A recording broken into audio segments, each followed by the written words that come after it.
Welcome everyone to the Arctic Risk and Hazards Team February webinar here in 2025.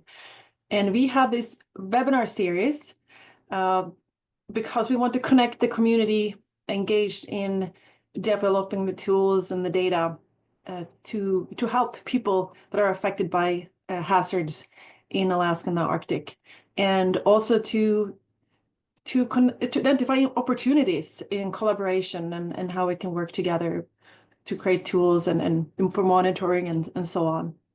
So today I am so very grateful and excited to introduce Lisa Busch. She is based out of Sitka, and she is a former executive director of the Sitka Sound Science Center. And she's been involved in community-based landslide work since 2015. When Sitka experienced a deadly landslide. She now works with Central Council, Tlingit, Haida, Indian Tribes of Alaska, and the USGS on forming a new regional hub for landslide hazards. And she will provide an overview of the work being done and the effort to coordinate with federal, state, and local agencies and organizations. Thank you, Lisa.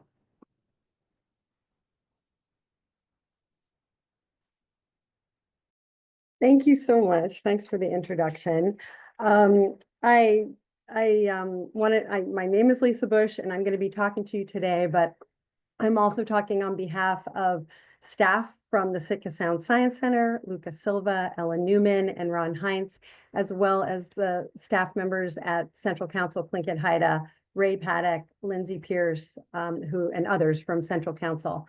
And I'm just really honored to be here and to be speaking to your group. I've heard so much about you, so thank you for the invitation. I just wanted to start with a little bit about me so you know kind of where I'm coming from and what I bring to this story.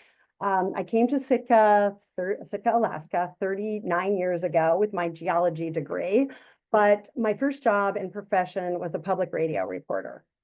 And I worked as a science reporter for 20 years. But that job taught me a lot about how good community organizers operate, how healthy communities collaborate, and a lot about what good communication looks like. So that's just, a little bit about me. 10 years ago, I think I can speak for our whole community when I say Sitka worried more about tsunamis and earthquakes than they did about landslides. And in 2005, we had a deadly landslide, a debris flow that took the lives of our beloved friends and community members and destroyed homes and property. To say we were surprised is a giant understatement. We were grief-stricken and we were shocked. All of a sudden, our community had to deal with a lot of anxiety.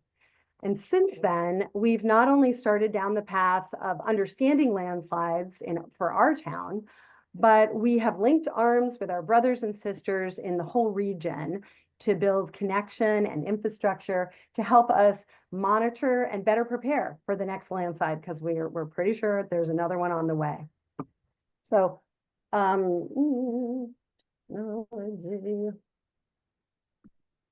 okay. So we're in Southeast Alaska. It's in the southeast part of the state, and it is a giant area. It's the size of Florida, and there's lots of little towns. They are not connected by the road system for the most part.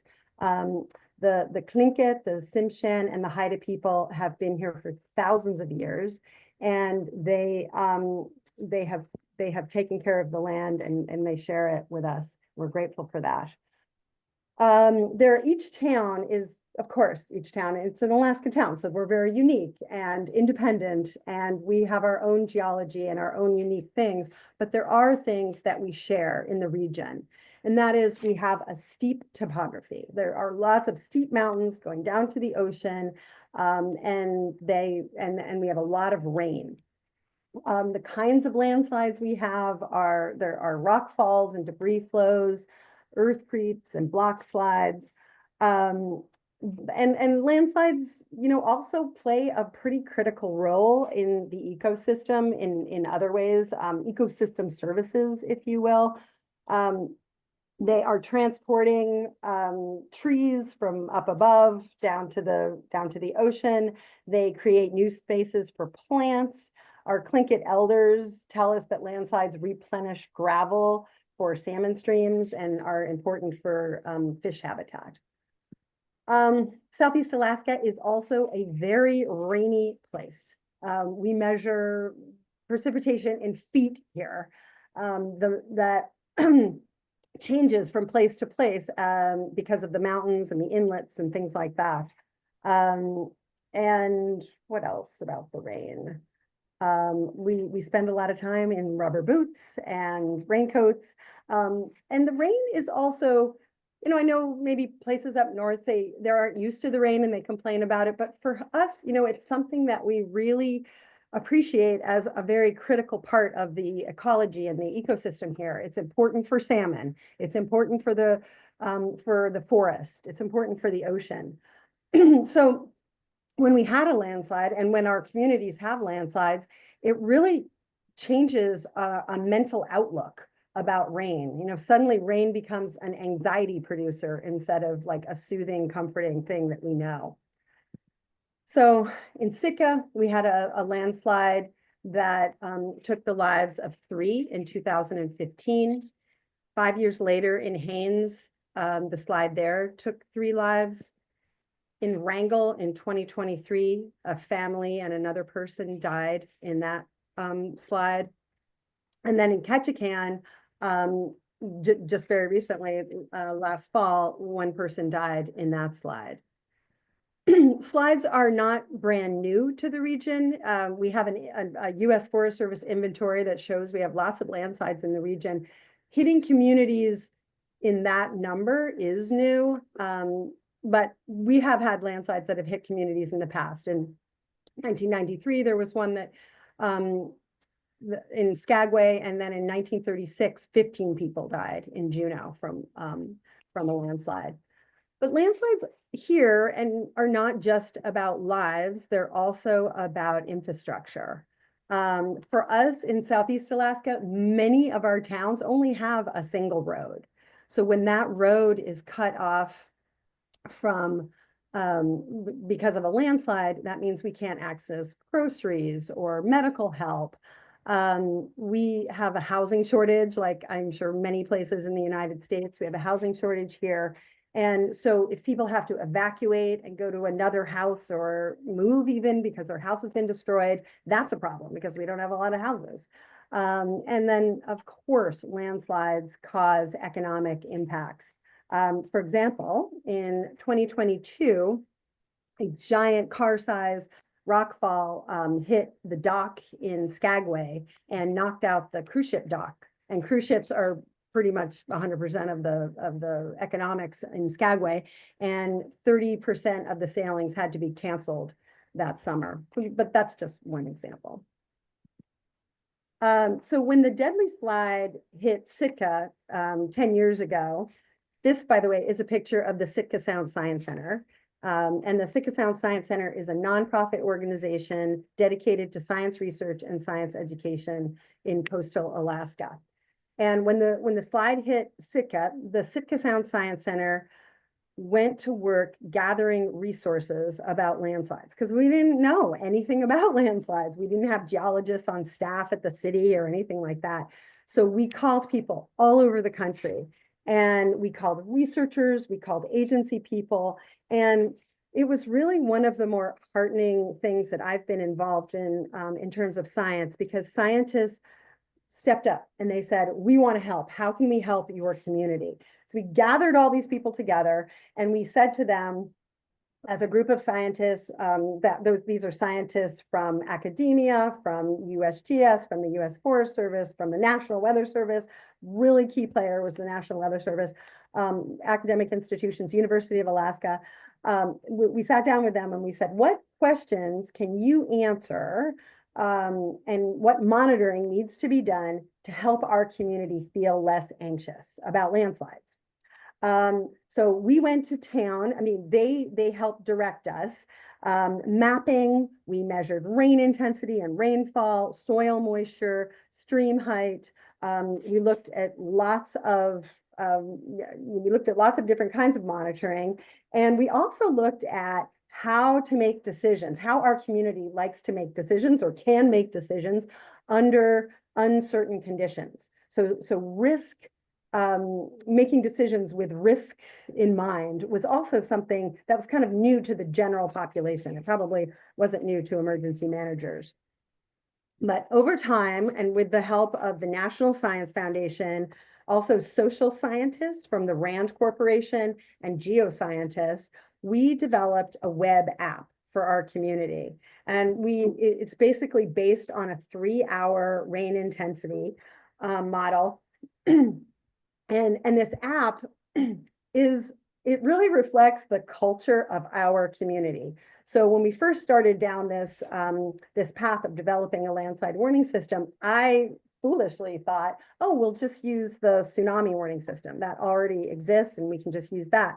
And when we had these public workshops and community workshops, people said, no, we don't want that. We won't know if we hear the tsunami warning system, if we should go uphill or downhill.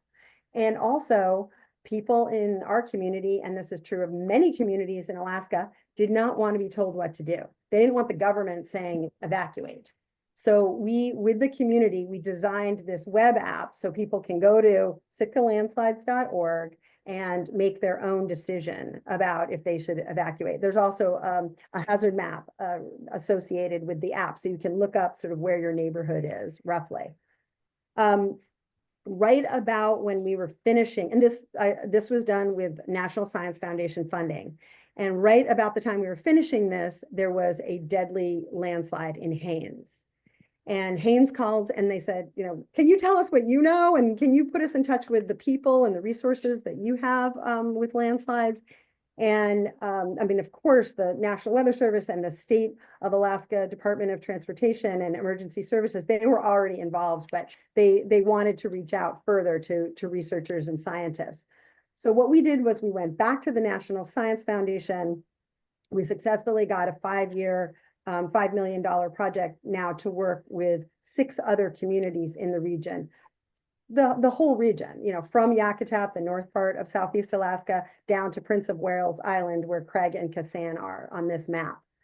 And this project is about working with communities. So it is a co-production work in progress. It's underway, and each community is, has its own concerns. So it's not a one size fits all. We did this in Sitka, so you should do the same thing in Haines. Not at all. For Huna, for example, this work is supporting landslide hazard mapping and looking into community concerns about landslide-induced tsunamis. For Craig and Kasan, they want rain gauge deployment and a landslide inventory and a stability analysis. For Skagway, it's rockfall susceptibility and a runout analysis with geomorphic maps and drone and LiDAR surveys. So, as you can see, it's not a one size fits all. It also isn't just about landslides, the physical part of the geologic part about landslides. It's also about understanding atmospheric rivers. So we're working together with the Center for Western Weather and Water Extremes, which is part of SCRIP's institution, Oceanographic Institution, to improve forecasts for atmospheric rivers. And atmospheric rivers, these are the type of storms that are typically involved in initiating debris flows. They are characterized by these long, thin storms. They are literally rivers in the sky, and they start in the tropics, and they maintain their high amounts of water vapor in the air, and then they dump huge amounts of rain in our neck of the woods.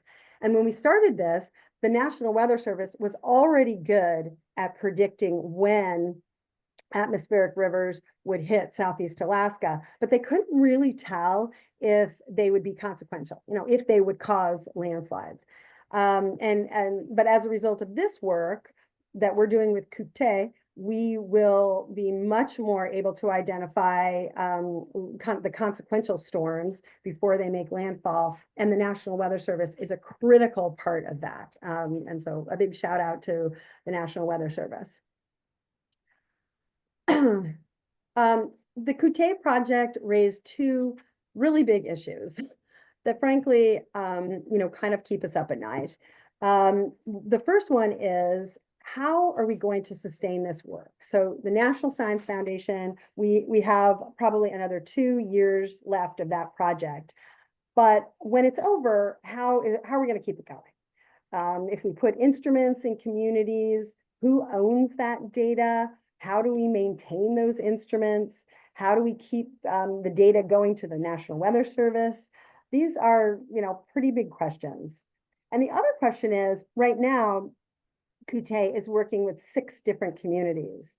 And there have been, but there are pretty much, there are 33 communities in Southeast Alaska, 35 communities. And many of them, many more than just 6, are really worried about landslides. So we feel like we have an ethical duty to help not just the 6 communities that we're working with, but to help all of the communities. So how are we going to do that? And we have kind of adopted this attitude of sustainability through community empowerment. There is no end to the issues that come with landslides. There are science needs and requirements to collect and share data. But there's also many issues for municipalities when it comes to disaster and response planning, insurance issues, mitigation issues. There's also a need to communicate the latest science to the communities, and for the communities to communicate their needs to federal and state agencies. So our approach has been to create a community of practice. And a community of practice is, I feel like TSLIPP is also doing this, so you know something of it, but it's the idea that a group of people or entities that have a similar goal or interest bring different skills and community knowledge and perspectives to an issue. And it's a great way to tackle complex problems. So now that is kind of, sort of with that background, we started about a year ago when we realized that our scientific team was starting to know quite a bit about landslides. And maybe individual people in different communities knew about what sort of scientific information or monitoring information about that particular community. But the communities writ large in the region really didn't know what the scientists knew, and the scientists really didn't know sort of all the regional issues. So we had a meeting, and we invited all the community to come, and we invited different people from agencies to present. So that was the US Geologic Survey, the National Weather Service, the Forest Service, which in our neck of the woods is the biggest landowner, the Alaska Division and the Division of Geologic and Geophysical Services, the Department of Transportation. We had tribal governments and municipal governments and academics and nonprofits like the Science Center, but also like Red Cross. And we had about 50 people come. And what we heard was, yes, we are interested in being part of this community of practice, but we don't want to have to go to all these different agencies to get the information. We want a one-stop hub to get our information about landslides. And they also said they wanted more training and information about response, recovery, and mitigation, which, by the way, we really hadn't addressed. Our group was really much more interested in the science and the monitoring. So we created this steering committee, and the steering committee's job is to kind of keep this idea of building a hub moving forward. Our SLIPP organization is, like I said, it's less than a year old, and I would say things are moving along. The very first thing we did after that meeting was we set up a monthly online informational session. And the idea is this is hosted by a different entity every month and on a different topic. And right now we're scheduled about 6 months out because so many agencies are interested in participating and presenting to this group. Some of the ideas and examples. In October, we had a debrief from the Ketchikan fire chief on what happened following the fatal slide they had. We had the National Weather Service talk about deploying weather stations. The Hoona Indian Association described their efforts to install meteorological stations and hooking that into the National Weather Service. And the USGS reviewed the map products that they have developed for the region. And then just today, we had a talk about atmospheric rivers and sort of where we are in the science and connecting that to the forecast. And I should say, like, these started out kind of small, but we just had 40 people at the meeting, and now and we sometimes get up to 60. And like I said, everybody is welcome to those. They're open, they're public, and it's quite an array. So it's organizations like these kind of listed here, but it's also just a regular person in Haines or someone who's a volunteer search and rescue person, and they want to know something about landslides. And so we're kind of putting together things through this online meeting. Another important communication function is that we are aggregating the resources that tribes and communities want that the scientific community is producing and trying to put them in one place. So, for example, there's a growing number of hazard maps and scientific documents being developed by different agencies, and SLIPP is trying to wrangle all those documents and make them available in through a website. So instead of looking all over the internet, we want to offer communities a place, a one-stop shop where they can get not everything, but as much as possible. And then we're also on the sort of communication side is creating visualization tools. Last year, our data manager, Ella Newman, constructed this super cool interactive map that shows all the locations where environmental data useful to landslide risk reduction is being collected. And so you could hover over one of these points, and the map will tell you what kind of data are being collected at that site and where and by who. And this is kind of a living document that's located at the Science Center's GitHub site. And we've also started a database that's describing all of the landslide projects happening in Alaska. So we're really excited to connect with others who are working, especially in coastal Alaska. And my email is going to be on this PowerPoint, and please do not hesitate to email me, and I'm happy to have chats with you about that. The other thing that we have found is critical to this work is the development of an observer network. When we started the Kuti project, we set it up so that we had a community connector in each town. And that was someone that the community picked to be to connect with the scientific team. And that person's job was to connect the scientific team with the right community leaders in the community, to offer local knowledge, help find venues for community workshops. And typically these connectors are natural resource professionals for tribal governments. And they have gone above and beyond in their interactions with our team. They do so much, and they do it for a stipend. And what we found is that they are really the heart of SLIPP. They know the land and the local and indigenous knowledge. They are data stewards.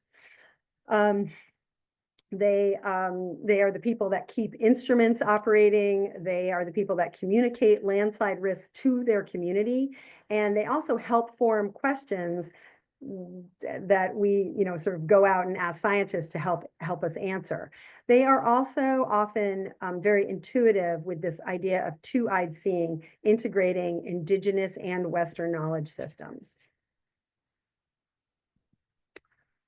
So I felt like I kind of needed to put some sort of organizational chart on here. So this is kind of the idea, in that this blue circle is represents the universe of organizations and people interested in reducing landslide risk in Southeast Alaska. And then we have this administrative organization that keeps the whole idea and the community moving forward and getting things done.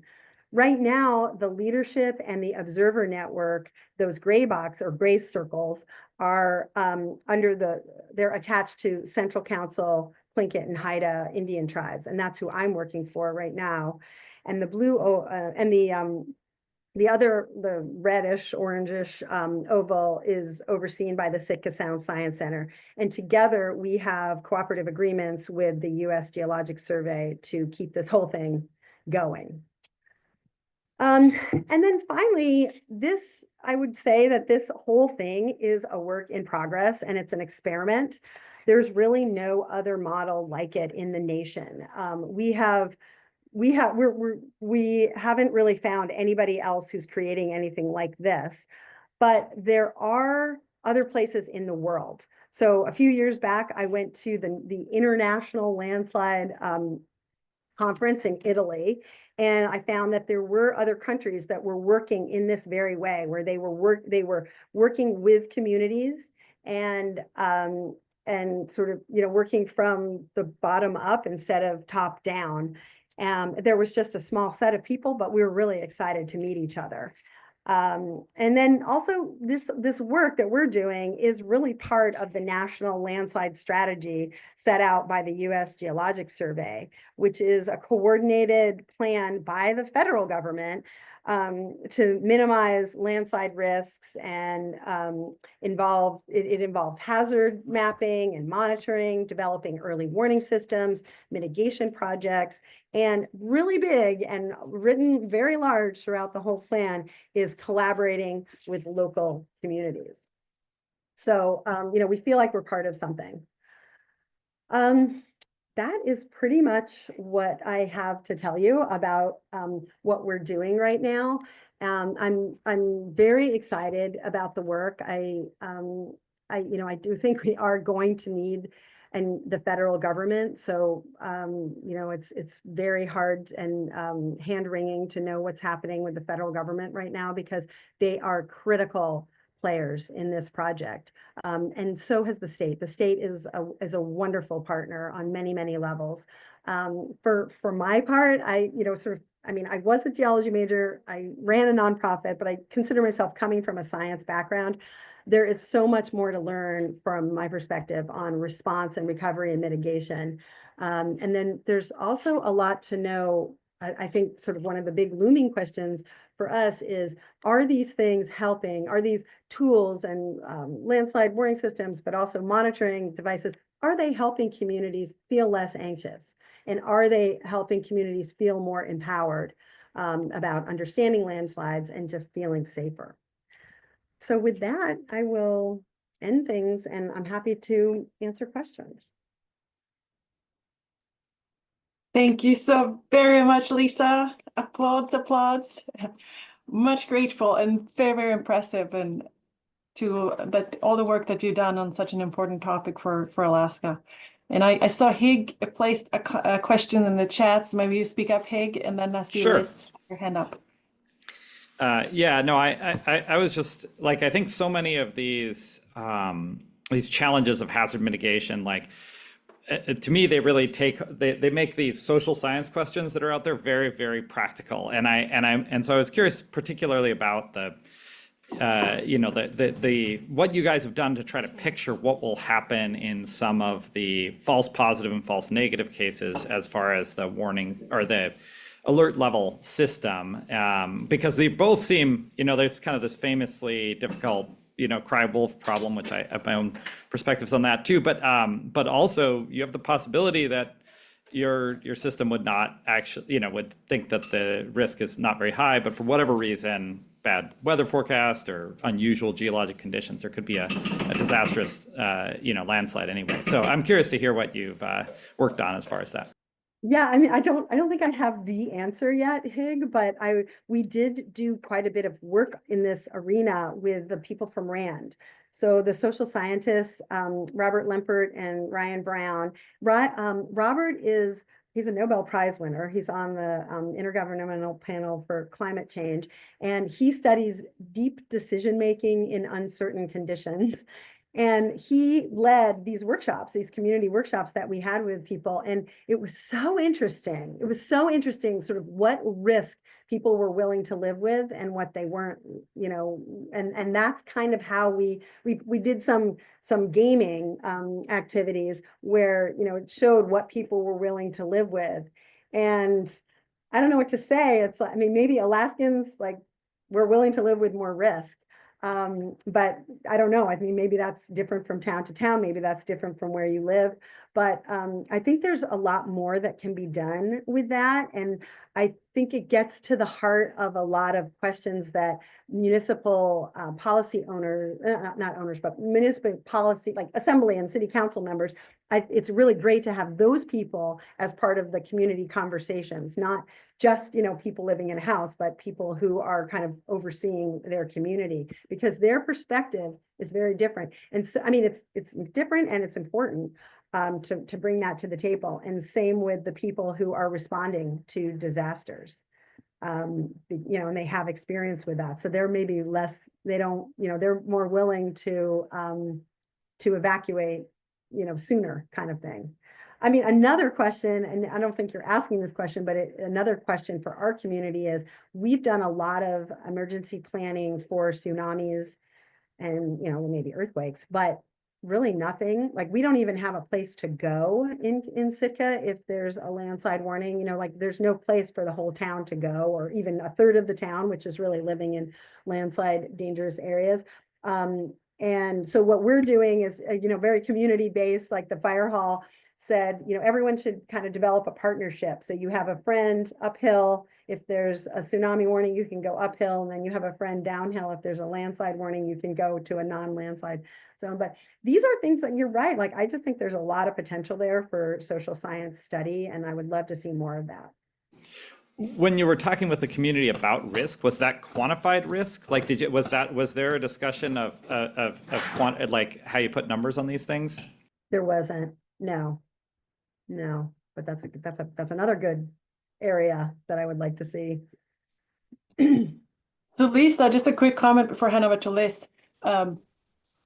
When Hig had the workshop up in Glacier View to bridge the conversation there between the scientists and community, he had scientists from Italy come, and in regards to response plan, if there's an elevated hazard or alarms goes off, they had the same solution. They knew what neighbor to check in on or to go and stay at. So it was very kind of like house to house and very kind of connected. Yeah. Yeah, I mean, I feel like it's a very Alaskan solution. Obviously Italian too, but, you know, it's very like human. And it doesn't require a lot of planning and a lot of written, you know, strategy or anything like that. It's kind of an easy one. Yeah. Liz, go for it. Sorry. Well, thank you so much, Lisa, for this talk, and your enthusiasm in presenting it is awesome. And I really liked this community approach where you're kind of starting in a community and kind of working into other communities. And I also really liked hearing about your workshop, and I maybe want to hear a little bit more about it too, just because Anna's helping me. We're working on a workshop too that we're trying to get 50 people together. So it's interesting here. You had a 50-person workshop too. But I also wanted to mention I'm at NASA Goddard, and NASA has a landslides, I guess, reporting and viewer also. And I don't Yeah. know if you've talked with them. It's not nearly as community based and comprehensive as what you're doing, but I wondered if there's a way to kind of, you know, feed reports from one to the other, or some way to flow information back and forth just so that information ends up in both of them. I don't know. Yeah, actually, when I was at that World Landslide Forum, I met the guy, I can't remember his name, who at NASA, who did that work. And I was very excited, but it sort of sounded like the stuff that they were producing wasn't going to be super helpful. It wasn't on a small enough scale for our Yeah. communities. But if there is a way to connect, we would love to connect. And I should say, Liz, that in this kind of like frenzy after the 2015 landslide, I did have conversations with people at NASA, and they instantly said, like, hey, we're sending LiDAR anyway to Fairbanks. Why don't we stop on our way? And they wanted to help, and it was really pretty Good. cool. Yeah, that's good. Yeah. So Yeah, thank you. I looked at the viewer that that NASA has, and there are some in your area, but they're all older. I think it's like 2015, maybe there's a 2017, but none of the newer things that you were mentioning, I don't think show up in there. But I might know someone here at Goddard, and maybe I'll just email both of you to just I would see if love there's that. anything to do. Okay, Yeah, I would love that. Thank you. cool. That's what these webinars are for. Thank you, Liz. Yes, and I would like to also invite you all to be part of our monthly meetings. They're open to anyone. If you shoot me an email, I can put you on the list. And I think they've been wonderful. I really think, I mean, we coach. I was a science journalist for a lot of years, so we coach the scientists who give presentations that, it can't be too sciencey, can't use all technical language. This isn't a scientific audience.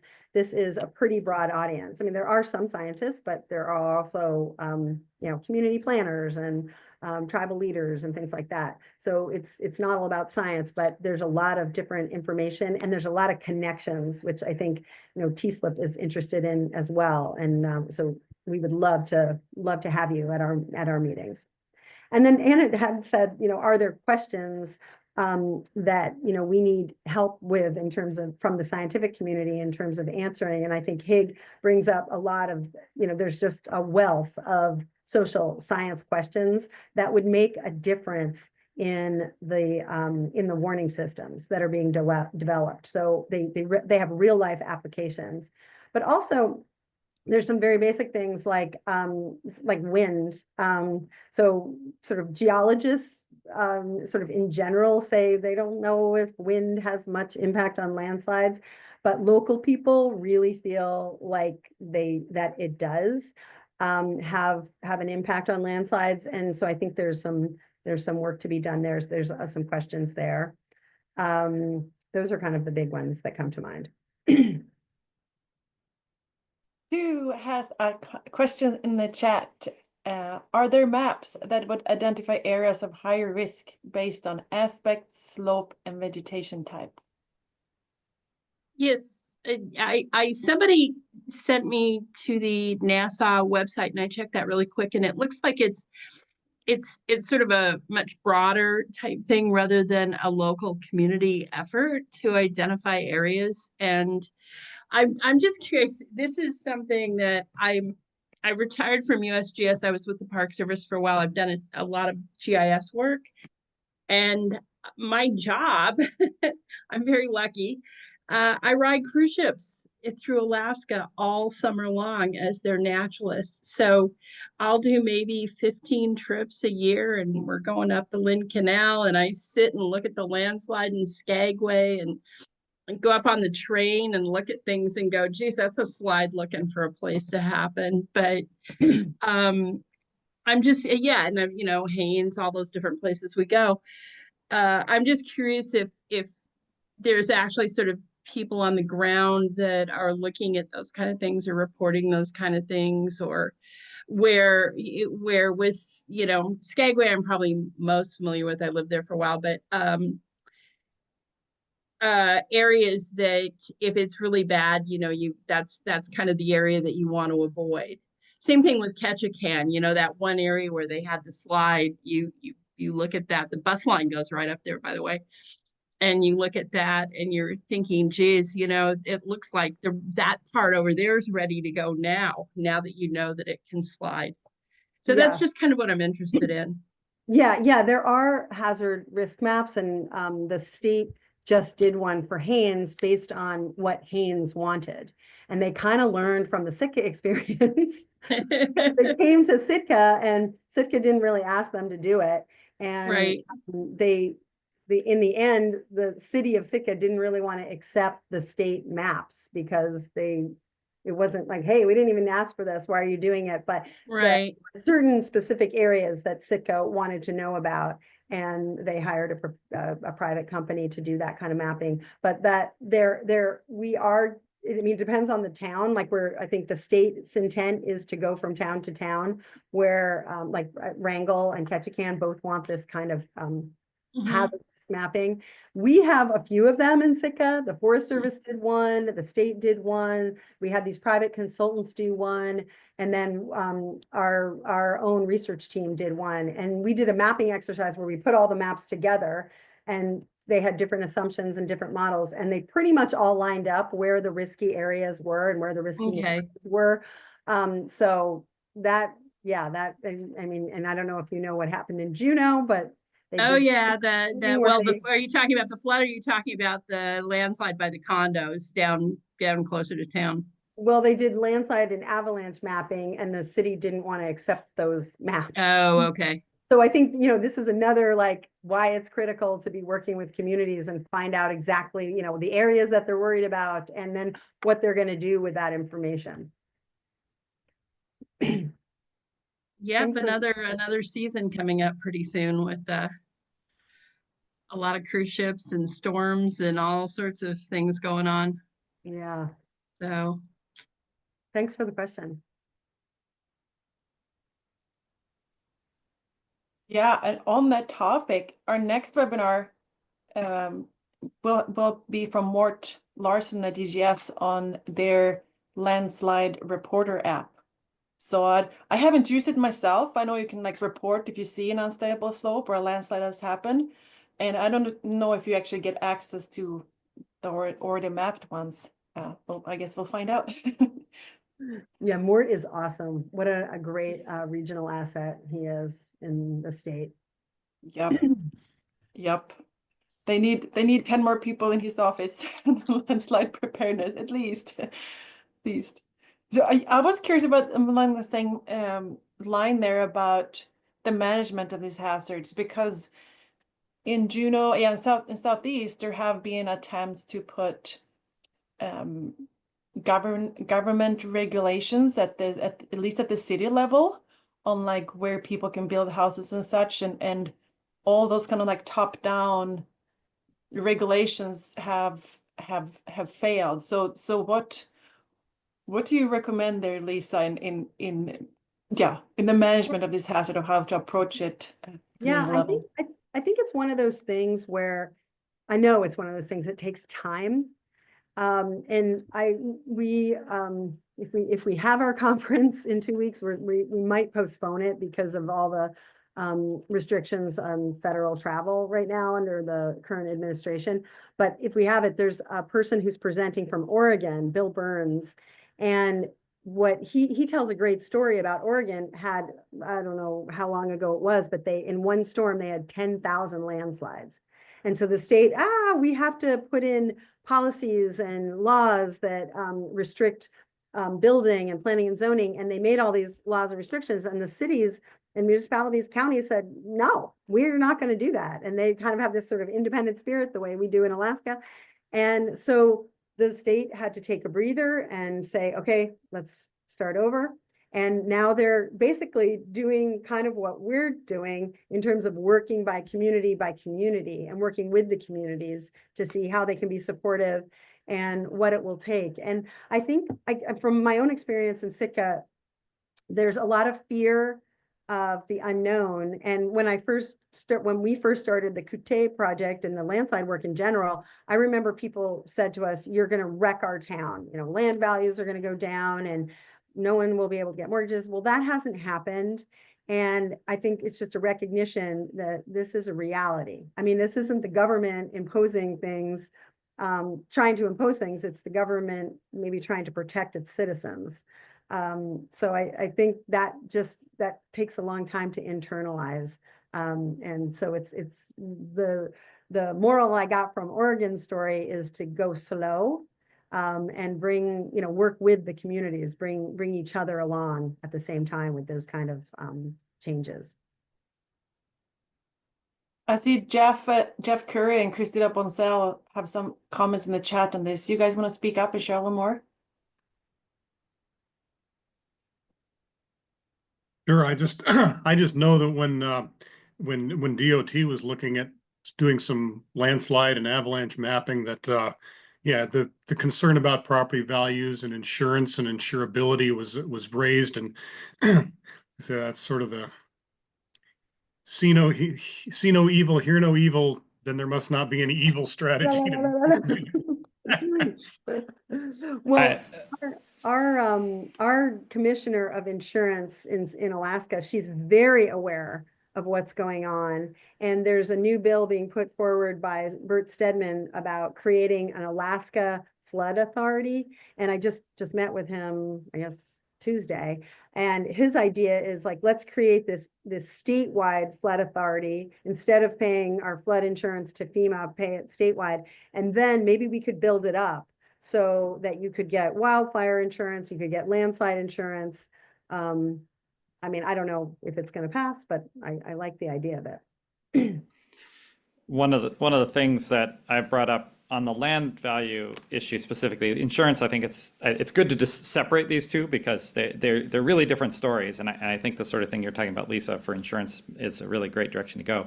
But for land value, it's a really difficult conversation, but I think it's an important one to be really direct about. And you know, I don't know, I've sometimes used the used car analogy. Like, you know, if someone's selling a used car and they say you should pay $10,000 for my car, and they're not telling you about some serious problem it has, if someone looks at it and is like, there's a serious problem, that's not really where the ethical problem is. It's in trying to conceal that. I mean, that's not how I usually frame it exactly, but anyway, I've actually, you know, work to find ways to talk about that in front of community audiences, and it's super difficult. I don't, and definitely the way I'm talking now wouldn't illustrate any capability there. But I think it's very important to grapple with that. Yeah, good point. Go for it, Giseline.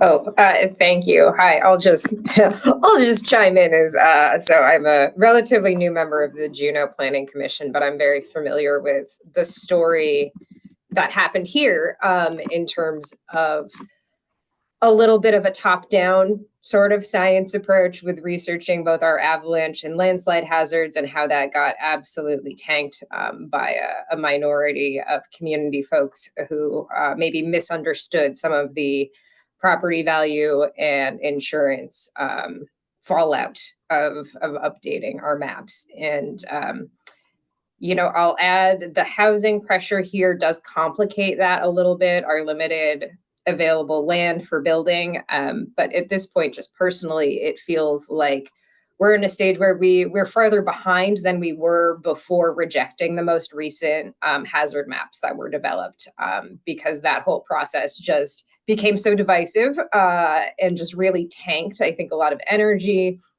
for just accepting that this is a hazard and doing the ostrich. It's like we were at least sort of around before, but now our heads are under the sand and we have to do all that work to claw it back, just in terms of community attitude as well as the actual hazard maps themselves.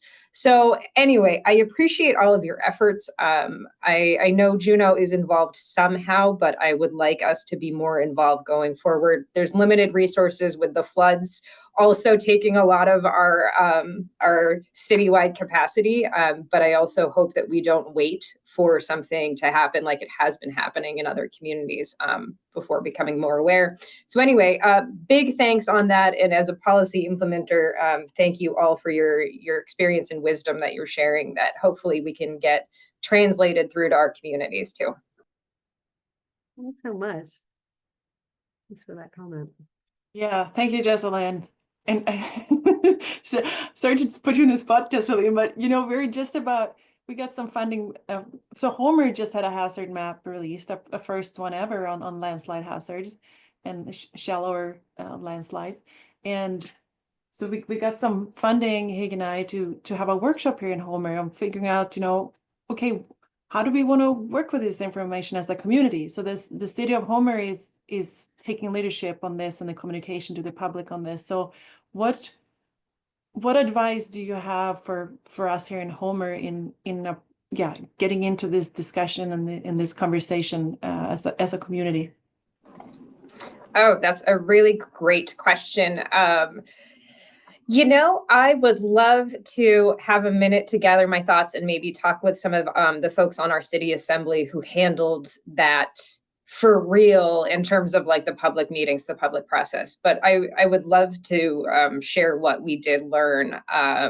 If your email is just available, if you want to drop that in the chat, I'd love to be in touch.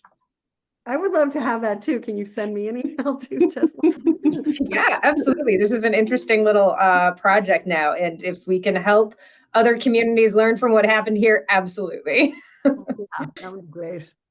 Great. Yeah, and Lisa, same thing for you. Like as we put together and plan that workshop for you in Homer too, I know that they are keeping a big eye, like the Homer City is keeping a big eye on what the work that you've been doing in Southeast. So yeah, we will definitely want to learn from both you, Lisa, and from you, Jesselyn. So I'll put my email in there. And Hig too. He's definitely very much want to hear too. Any other thoughts or questions from you who are joining us here today? I had a quick one. If there's a little dead space here, is about the 2013 Redoubt Lake landslide and whether that has, like, if that's been continued to be part of the conversation. It's an interesting case because it's a deep-seated failure rather than a shallow landslide, and it's also created this interesting new lake that, I don't know, maybe it's even a plus for as far as salmon habitat, but obviously the cabin that used to be there is now gone. But anyway, any thoughts? Yeah, well, I can't really speak to the geology part of it, but what's really interesting is that was brought up in the community discussions when we were talking about risk. Like, would you want to have more false alarms or, you know, that kind of thing?